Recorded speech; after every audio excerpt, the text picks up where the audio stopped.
नमस्कार दोस्तों, स्वागत है आपका हमारे इस नए वीडियो में।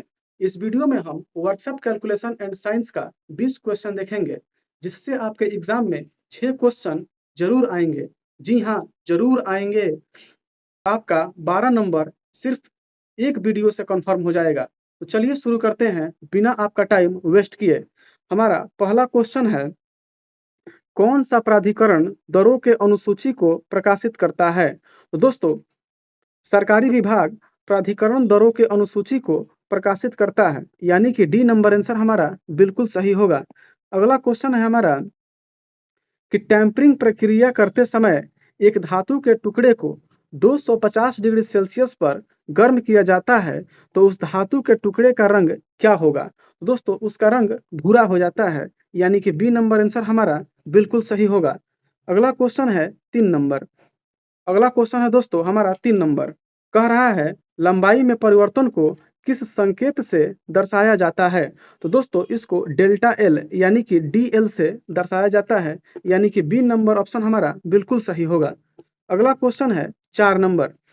कह रहा है, आंकलन की लागत कौन तैयार करता है? दोस्तों, इसको अनुमानक तैयार करता है, यानी कि सी नंबर आंसर हमारा बिल्कुल सही होगा। अगला क्वेश्चन है हमारा 5 नंबर। कह रहा है, उस संरचना का नाम क्या है यदि स्टील को 723 डिग्री सेल्सियस पर गर्म किया जाता है? तो दोस्तों, उस संरचना का नाम है ऑस्टेनाइट, यानी कि बी नंबर ऑप्शन हमारा बिल्कुल सही होगा। अगला क्वेश्चन है हमारा 6 नंबर। स्नेहक का उद्देश्य क्या है? स्नेहा का उद्देश्य दोस्तों घर्षण को कम करने के लिए किया जाता है, यानी कि सी नंबर ऑप्शन हमारा बिल्कुल सही होगा। अगला क्वेश्चन है हमारा 7 नंबर। कह रहा है, इंजीनियरिंग कार्यों में पॉकेट रेफरेंस का दूसरा शब्द क्या है? तो दोस्तों, दूसरा शब्द है पुस्तिका, यानी कि बी नंबर ऑप्शन हमारा बिल्कुल सही होगा। अगला क्वेश्चन है हमारा 8 नंबर। कह रहा है, किसी गतिपरक वस्तु के विरुद्ध घर्षण बल की दिशा क्या है? तो दोस्तों, इसका दिशा वस्तु के सामने, यानी कि बी नंबर ऑप्शन हमारा बिल्कुल सही होगा। अगला क्वेश्चन है हमारा 9 नंबर। पूछ रहा है, मशीन भागों में घर्षण को कम करने के लिए किसका उपयोग किया जाता है? तो दोस्तों, इस घर्षण को कम करने के लिए स्नेहक यानी कि लुब्रिकेंट का प्रयोग किया जाता है, यानी कि डी नंबर ऑप्शन हमारा बिल्कुल सही होगा। अगला क्वेश्चन है दोस्तों हमारा 10 नंबर। पूछ रहा है, कौन सा प्रतिबल है? तो इस फिगर के अनुसार इसमें कर्तन प्रतिबल है, यानी कि सी नंबर जो ऑप्शन है हमारा बिल्कुल सही होगा।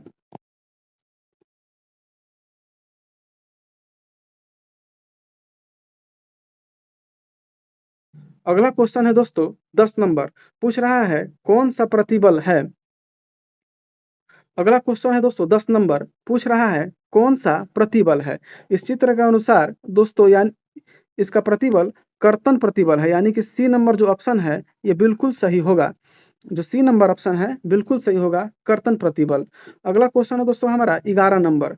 पूछ रहा है, विकृति की इकाई क्या है? तो दोस्तों, विकृति की कोई इकाई नहीं होती है, यानी कि जो डी नंबर ऑप्शन है नो यूनिट, ये बिल्कुल सही होगा। अगला क्वेश्चन है दोस्तों हमारा 12 नंबर। निम्न में से कौन सा ज्यामिति आकृति का गुरुत्वाकर्षण केंद्र इसके आधार से स्थित है? इसकी ऊंचाई 1/3 है। तो इसका दोस्तों त्रिभुज होता है, यानी कि सी नंबर ऑप्शन बिल्कुल सही होगा। अगला क्वेश्चन है हमारा 13 नंबर। घर्षण के गुणांक को निरूपित करने के लिए किस प्रतीक का प्रयोग किया जाता है?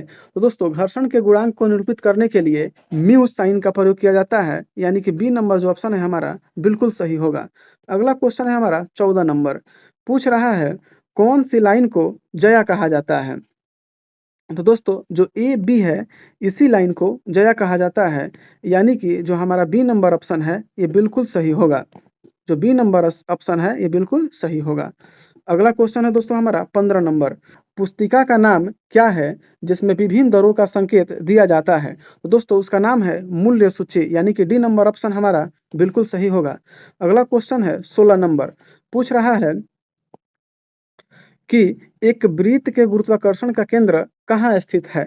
तो दोस्तों, एक वृत्त का गुरुत्वाकर्षण केंद्र उसके केंद्र में स्थित रहता है, यानी कि ए नंबर ऑप्शन हमारा बिल्कुल सही होगा। अगला क्वेश्चन है दोस्तों 17 नंबर कि मशीन इंजीनियर द्वारा निर्दिष्ट पुस्तिका क्या है? तो दोस्तों, वो है मार्क स्टैंड, यानी कि सी नंबर ऑप्शन हमारा बिल्कुल सही होगा। अगला क्वेश्चन है दोस्तों 18 नंबर। ऊष्मा उपचार के विभिन्न चरण क्या है? तो दोस्तों इसका चरण है हीटिंग, सोकिंग और क्वेचिंग, यानी कि जो ऑप्शन नंबर हमारा जो सी है वो बिल्कुल सही होगा। अगला क्वेश्चन है दोस्तों 19 नंबर, वृत्त के क्षेत्रफल के लिए सूत्र क्या है? दोस्तों ये तो आपको पता ही होगा कि वृत्त का क्षेत्रफल का सूत्र क्या होता है। इसका सूत्र होता है पाई आर स्क्वायर। देखिए जो ऑप्शन पाई आर स्क्वायर दिया होगा वही हमारा आंसर हो जाएगा, यानी कि बी नंबर जो ऑप्शन है पाई आर स्क्वायर, ये बिल्कुल सही होगा। अगला क्वेश्चन है दोस्तों हमारा लास्ट, यानी कि 20 नंबर, पूछ रहा है वृत्त की परिधि का सूत्र क्या है? दोस्तों ये तो आपको पहले से ही पता होगा कि वृत्त का परिधि का सूत्र 2 पाई आर होता है, यानी कि जो इसमें ऑप्शन नंबर सी दिया हुआ है 2 पाई आर, यही हमारा आंसर हो जाएगा, यानी कि ऑप्शन सी बिल्कुल सही है। दोस्तों मैंने आपको जितने ये क्वेश्चन बताया है, अगर आप इसको सही तरीके से देखकर याद कर लेते हैं तो आपके एग्जाम में 6 क्वेश्चन इसमें से आएंगे और आपका 12 नंबर कंफर्म हो जाएगा।